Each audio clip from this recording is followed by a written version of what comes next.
पंडित जी की आंखें खुली। तो खुलने के बाद में महाराज आज ध्यान रखना, इधर पंडित जी ने जब चारों तरफ देखा कि हम लेटे थे वृक्ष के नीचे, फिर ये अरे मेल दुमेला बड़े बड़े जगहों से आए, ये द्वारपाल हजारों दास दासियां लगे, ये कौन से आ गए? तो उसी समय महाराज पंडित जी ने एक द्वारपाल से पूछा, भैया ये कौन सी नगरी है? एक द्वारपाल कहने लगा, पंडित जी जा है द्वारका 6। अब पंडित जी सोचने लगे पर ये चक्कर में हम पे एक द्वारका नहीं ढूंढी जा रही, तो हम तो 6 द्वारका है। हाँ, अब पंडित जी ने द्वारपाल से कहा, भैया ये बताओ कि कन्हैया कहाँ है? कन्हैया। तो परीक्षित महाराज द्वारपाल कहने लगे, पंडित जी कन्हैया 6। अब तो महाराज पंडित जी और चक्कर में पड़ गए। पंडित जी सोचने लगे 6 द्वारका 6 कन्हैया, अब हम जब पता कैसे करेंगे रुक्मिणी वालों कन्हैया कौन सो है? अब द्वारपाल सोचने लगे हमें जनगत के पंडित जी पूर्विया हैं। हाँ, तो द्वारपाल ने कहा, पंडित जी पूरब से आए? बोले आए तो सोई। तो द्वारपाल बोले, पंडित जी तुम आए तक कई जात है, हम आए तक कई जात 6। अपने यहाँ से निकल जाओ, उधर गुजरात की तरफ चले जाओ, क्योंकि द्वारका है गुजरात में। गुजरात की तरफ चले जाओ तो अपने इधर है बोलते, उधर 6 बोलते हैं, उधर महाराज 6 बोला जाता है। तो द्वारपाल बोले, पंडित जी चिंता न करो, जय द्वारका के राजा कन्हैया है। बोले मुझे पहुंचाए थे कन्हैया के पास तक। तो पंडित जी को लिया, लेकर के महाराज पहुंचे भगवान श्री कृष्ण के पास में। भगवान दाऊ जी के साथ में खड़े थे, बलराम जी के साथ। तो पंडित जी ने आज महाराज पंडित जी ने भगवान कन्हैया को पत्र दिया। अब पत्र देने के बाद में आज पंडित जी ने भगवान कन्हैया से कहा कि ये पत्र तुम पढ़ लो। अब पढ़ने के बाद में अगर ये समझ में आ जाए तो मेरे साथ में चलो और रुक्मिणी के संग शादी कर ले चले, क्योंकि अगर तुम शादी करने के लिए न गए तो रुक्मिणी मर जाएगी, लेकिन शिशुपाल के संग में शादी नहीं करेगी। अब भगवान बोले, देखो पंडित जी चले तो चले तुम्हें संग।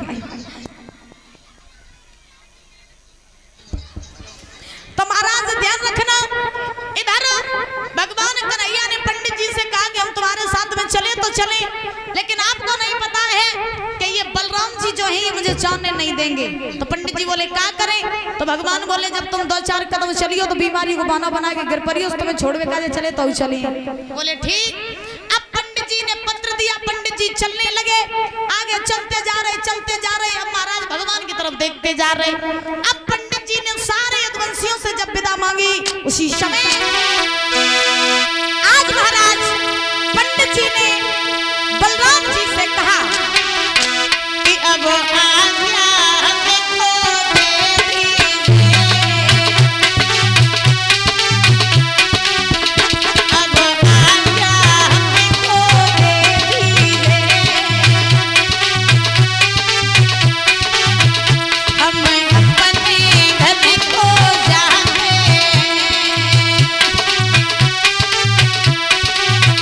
तुम सब यदुवंशी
अपन पहले आ जा ये माने जाए के मारे लास्ट में बाद में करो ना ये तो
दो टोपा हाँ टोपा लगन लगे हुई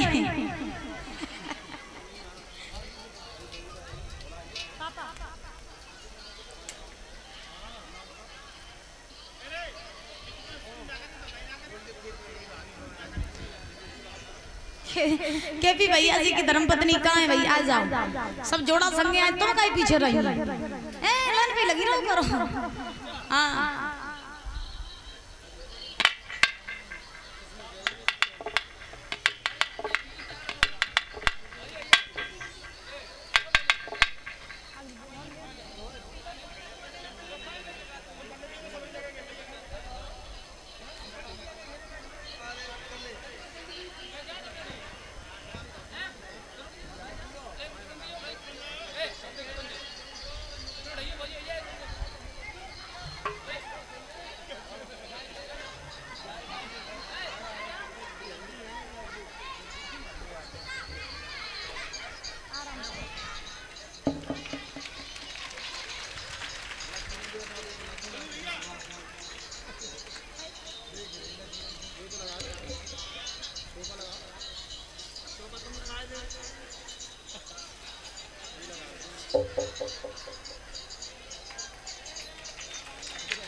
भैया